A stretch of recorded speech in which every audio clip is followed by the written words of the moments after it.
Con los expertos. Federico Berrueto, director del Gabinete de Comunicación Estratégica, gracias por estar con nosotros, bienvenido. Me da un gusto estar contigo, Joel, y saludo al auditorio por tu amable conducto.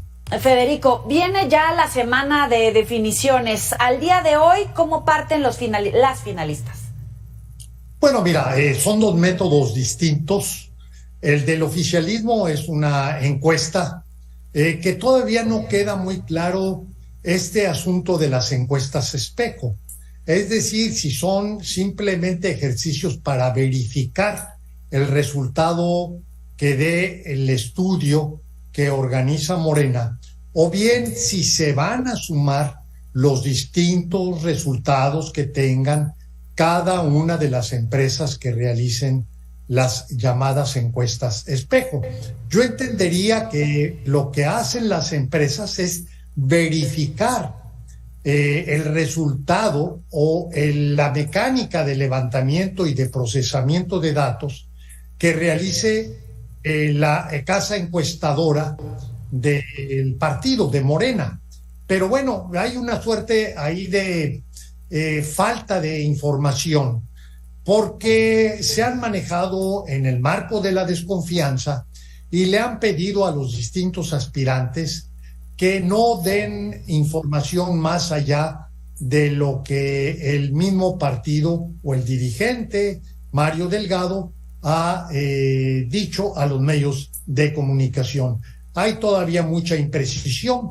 De cualquier manera, lo que tenemos a partir de los estudios de opinión de distintas casas encuestadoras es que prácticamente todas dan una ventaja clara a Claudia Sheinbaum. Sería verdaderamente sorpresivo y sorprendente que hubiera un resultado distinto a ese.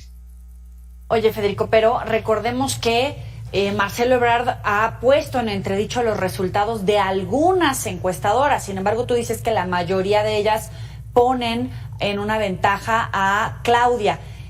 Por una diferencia que sería irrebatible por el propio Marcelo, que es Claudia. Bueno, mira, todo contendiente tiene que defender su posición.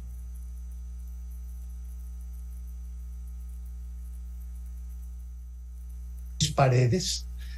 Primero, porque no es cierto que las encuestas den, al menos que pudiera decir el dirigente del PRI, por una simple razón, que la encuesta que se realizó para seleccionar a la terna, la de vivienda, que es la más rigurosa, que es la más confiable, dio un empate entre Beatriz Paredes y Xóchitl Gálvez. Lo cierto es que es común que los competidores descalifiquen los resultados de encuestas que no le favorecen y, digamos, divulguen o promuevan los resultados por las encuestas que ellos mismos realizan o bien aquellas de terceros que les favorecen. Es una guerra de encuestas propia de las contiendas. Sucede en México, sucede en el mundo.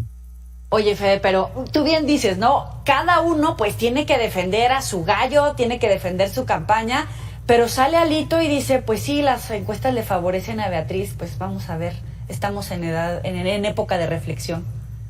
Pues mira, lo que eso es una traición, sin duda alguna, y es una traición muy en el cálculo de Alejandro Moreno, porque no es un hombre tonto, es un hombre malicioso, y verdaderamente lo que a él le preocuparía, por lo visto, es que Beatriz ganara. De otra manera no se explica esta declaración.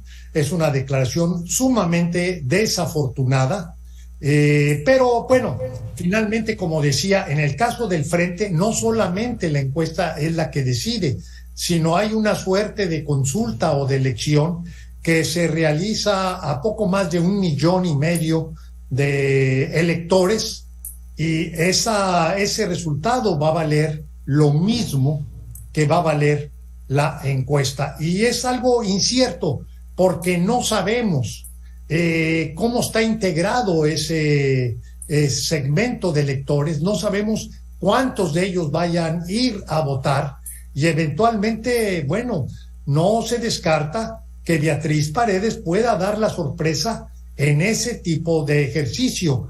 Y bueno, por el lado de la encuesta de vivienda, como había dicho, el anterior estudio pues dio un empate entre Xóchitl Gálvez y Beatriz Paredes.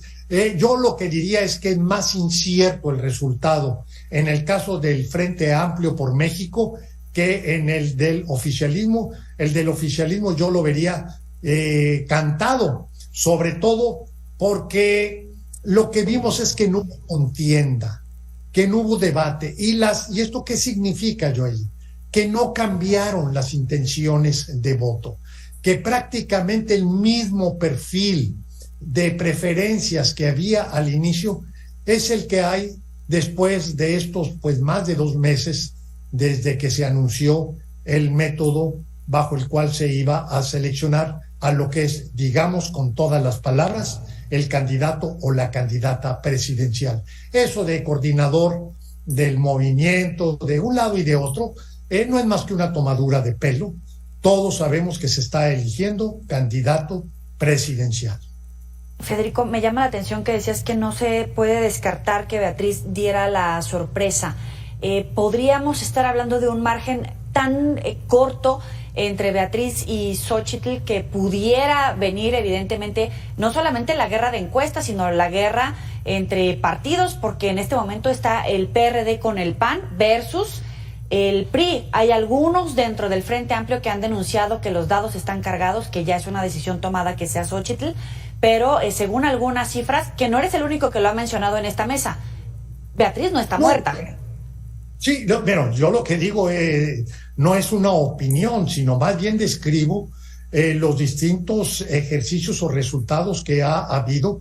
Por ejemplo, algunos de los que se divulgan hoy día, lo que vemos es que Beatriz tiene mayor conocimiento, nivel de conocimiento que Xóchitl Gálvez. Entonces, y además el desempeño de Beatriz Paredes en estos 5 ejercicios o foros que hubo, pues todo mundo coincide, o al menos buena parte de ellos, digamos los que tienen una postura imparcial y objetiva, que el desempeño de Beatriz fue mejor que el de Xóchitl Gálvez, con todo y que también se concede que Xóchitl fue de menos a más. Pero de cualquier manera, yo diría por lo inédito del procedimiento, que no podemos anticipar un resultado claro.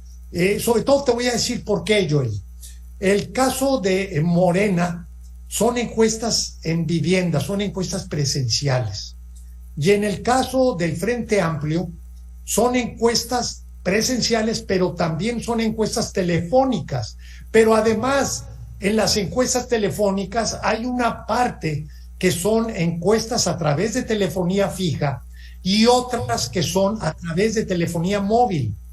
Cualquier encuestador serio te debe reconocer que en el caso de telefonía móvil no hay control de muestra. Por una razón, no sabes a ciencia cierta si el teléfono que tienes registrado, esta persona vive donde se supone que te da la información el organismo técnico del gobierno de dónde está ubicado ese teléfono. Los teléfonos móviles no tienen una referencia precisa del domicilio del titular del teléfono. Y eso lo que significa es que no hay control de muestra y vuelve este ejercicio mucho más impreciso, más dudoso y más errático. Para concluir, ya hablaste de los dos procesos. ¿Hay legitimidad en quienes resulten electas? Porque desde un principio se hablaba de que era Claudia y por el otro lado, pues, evidentemente Xóchitl. Pero ¿van a terminar legitimadas? ¿Realmente sería un proceso donde la gente elige a las candidatas? Mira, no se puede hablar propiamente de la gente. Una encuesta no es una forma de que la gente decida o elija. Para eso son las elecciones con votación, con ciudadanos, con urnas. Las encuestas no pueden desplazar a la democracia en ninguna de sus expresiones. Es un error creer que la encuesta es una fórmula democrática. No, es un estudio errático de aproximación y además, como lo hemos visto en materia electoral, mucha gente no responde o no responde con autenticidad por razones de inseguridad o desconfianza. Y por otro lado, en el caso del frente, pues tenemos una consulta además de la encuesta, de manera tal que en una parte tenemos mayor incertidumbre, menos incertidumbre es en el caso del oficialismo. ¿Cómo se legitima? Que es el tema al que te referías. Se legitima fundamentalmente con el reconocimiento de los no favorecidos respecto al ganador. Ese es el tema fundamental. Hay un problema ahí con Marcelo Ebrard, no es el caso que se prevé en el Frente Amplio. Creo que en el Frente Amplio no va a haber ese problema y cualquiera de las que gane, sea Beatriz Paredes o sea Claudia Xóchitl, va a contar con el reconocimiento de quien no sea favorecida. Federico Berrueto, muchísimas gracias por estos minutos para el auditorio de Mega Noticias. Un placer. Nuevamente saludo al auditorio por tu amable conducto. Hasta luego.